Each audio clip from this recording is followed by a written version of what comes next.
trabalhar mais um pouquinho?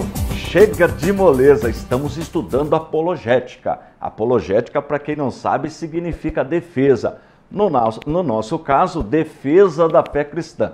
E nós estamos estudando um movimento denominado Testemunhas de Jeová. Eu tenho certeza, se você mora em uma casa, numa rua, assim, de repente você já recebeu a visita de uma testemunha de Jeová. São pessoas educadas, pessoas que elas, na verdade, quando a testemunha de Jeová ela vai até sua casa, ela acredita que está prestando um serviço para Jeová. Ela acredita. E elas mesmas, em seus ensinos, na sua literatura, diz que todos têm o direito de questionar algum ensino. Porque o ensino da testemunha de Jeová ele é público. Ele é público, ele é impresso na literatura, por exemplo, a revista Sentinela e outros livros. Então, o que nós estamos fazendo aqui na nossa aula? Nós estamos analisando estes escritos, porque nós já percebemos que eles são diferentes daquilo que nós ensinamos na igreja. A verdade é essa. Então, nós só estamos comparando. E para começar o nosso ensino, que hoje é a primeira aula sobre esse grupo, eu comecei falando quem fundou o movimento. Porque todo movimento religioso tem um fundador. Por exemplo, quando nós estudamos o judaísmo, nós vemos Deus chamando Abraão, e depois nós vemos, depois de um período, Deus entregando para Moisés, no Monte Sinai, a lei. Então tem um fundador. Quando nós estudamos o cristianismo, Jesus Cristo é o fundador. Quando nós estudamos islamismo, Maomé é o fundador. E aí vai, o budismo, Buda, né? O espiritismo kardecista. Por que kardecista? Porque quem desenvolve toda a instrução daquela religião é Allan Kardec. No caso da testemunha de Jeová, eu já falei, é o Charles Taze Russell. Ele era um comerciante, estudioso, ele não chegou a fazer uma faculdade, é verdade, mas ele gostava de estudar. E ele foi estudando, os pais eram da igreja presbiteriana. Veja que interessante, os pais do Charles Taze Russell, eles eram presbiterianos. E ele saiu da igreja presbiteriana, foi para o adventismo do sétimo dia, da onde ele absorveu a doutrina do sono da alma. Nós vamos estudar essa doutrina aí, né, nesta matéria. E ele escreveu vários livros e ele documentou a data que Jesus iria voltar. Ele profetizou, por exemplo, em 1874, ele começou falando da presença invisível de Jesus. Ele começou a ensinar que Jesus voltou, mas de forma invisível, e que voltaria para que acontecesse a grande batalha do Armagedon, prevista em Apocalipse. Ele disse que Jesus voltaria em 1914, só que não aconteceu. Aí que é o problema de profetizar e documentar. Depois ele disse que era 1915, também não aconteceu, 1918, só que ele faleceu antes, mas também não aconteceu. Aí nós lemos em Deuteronômio, no capítulo 18 de Deuteronômio, o quinto livro da Bíblia, né? O Pentateuco, o quinto livro, nós já aprendemos. Olha o que diz no verso 21. E se disseres no teu coração, como conheceremos a palavra que o Senhor não falou? Então, como que nós sabemos? Se uma pessoa falar em nome do Senhor, escrever que teve uma revelação, que descobriu alguma coisa, e começar a ensinar alguma coisa em nome de Deus, como que a gente sabe se o que ele previu, se o que ele falou que iria acontecer é verdade? Então diz o texto, a resposta está aqui. Quando tal profeta falar em nome do Senhor, e tal palavra não se cumprir, nem suceder assim, esta é palavra que o Senhor não falou. Com soberba a falou tal profeta. Não tenhas temor dele. Quer dizer, ele documentou que Jesus voltaria várias vezes e não voltou. Então, é até triste dizer, mas ele foi para a galeria dos falsos profetas. A verdade é essa.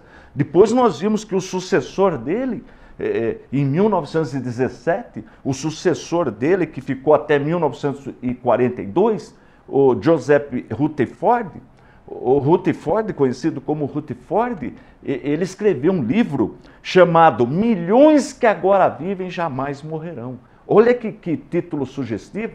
milhões que agora vivem jamais morrerão. E ele, nesse livro, documenta que Jesus voltaria em 1925. Ele documentou. Esse livro foi escrito para 30 línguas. 30 línguas. Foi traduzido, a tiragem foi de 3 milhões e 500 mil exemplares. 3 milhões e 500 mil exemplares. O ICP tem uma cópia desse livro. E nesse livro ele fala que tudo iria acontecer, né? A volta de Jesus de maneira visível em 1925. Só que não aconteceu nada disso. Ele disse que os profetas ressuscitariam. Chegou até montar um palacete em San Diego, nos Estados Unidos, para receber os patriarcas que ressuscitariam. Só que nada disso aconteceu. Então, como diz o texto, se o profeta falar e não acontecer, com soberba falou o profeta. Essa palavra não é a palavra que o Senhor falou. Depois ficou aí outras obras que eu só estou fazendo um resumo. Depois o Nathan Knorr, que assume em 1942, depois que morreu o Rutherford, ele lançou o Novo Testamento traduzido, né, na linguagem chamando Jesus de um Deus. O Novo Testamento, a Bíblia, que é chamada a tradução Novo Mundo das Testemunhas de Jeová, grafam Jesus como um Deus com letra minúscula e acrescentou um. Esse um não tem no original. Eles grafam o Espírito Santo com letra minúscula, porque não acreditam na pessoa do Espírito Santo. A verdade é essa, pode perguntar para uma testemunha de Jeová. E ele documentou que esse Armagedon, a batalha final, aconteceria em 1975. Em 1975. Ele documentou, nós temos esse material no ICP.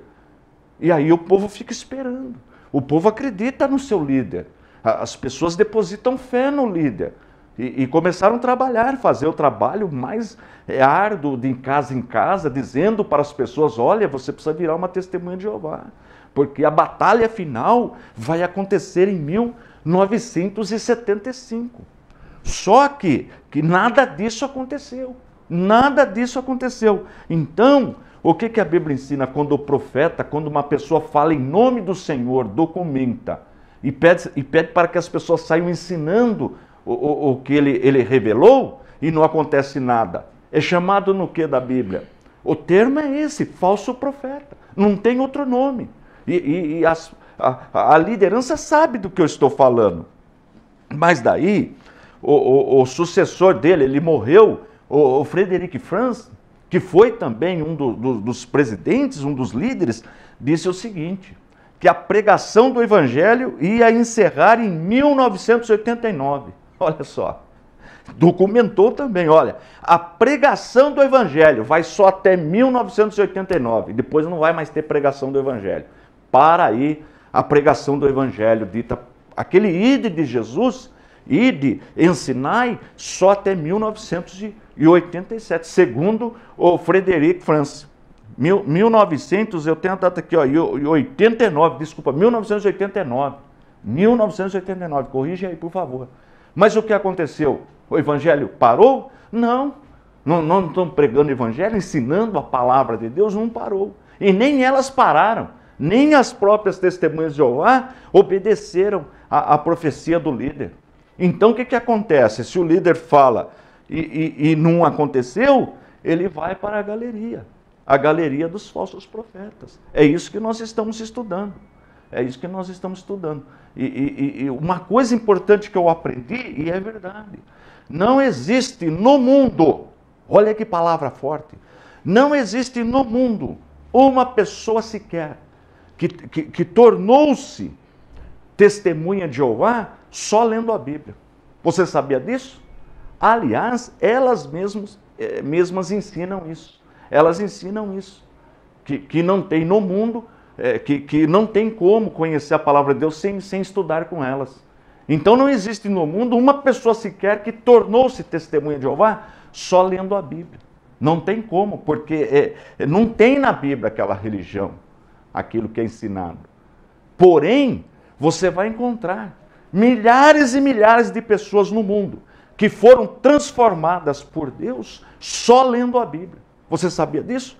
Que só a leitura da Bíblia, com humildade e com sinceridade, Deus fala com a pessoa e transforma a pessoa. A Bíblia tem esse poder. Aliás, é o livro que mais transformou vidas no mundo. Olha que bênção! Está gostando da aula? Está aprendendo a palavra de Deus? Então, dá um like aí, compartilhe com o pessoal na rede, no Facebook, acesse o nosso site, é importante acessar o nosso site. Vou pedir para pôr na tela, é o www.icp.com.br www.icp.com.br.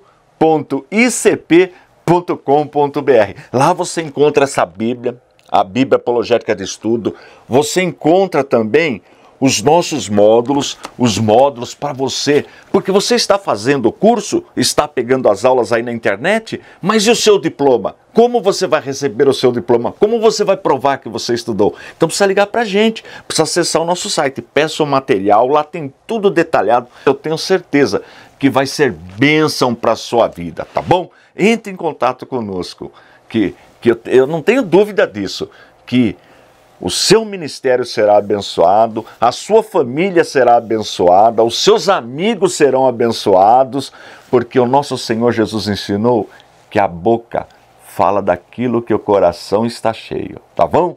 Então, acesse o nosso site e você vai encontrar tudo lá para ser abençoado. É o www.icp.com.br. Estou indo embora, forte abraço e fiquem todos na paz de nosso Senhor e Salvador Jesus Cristo.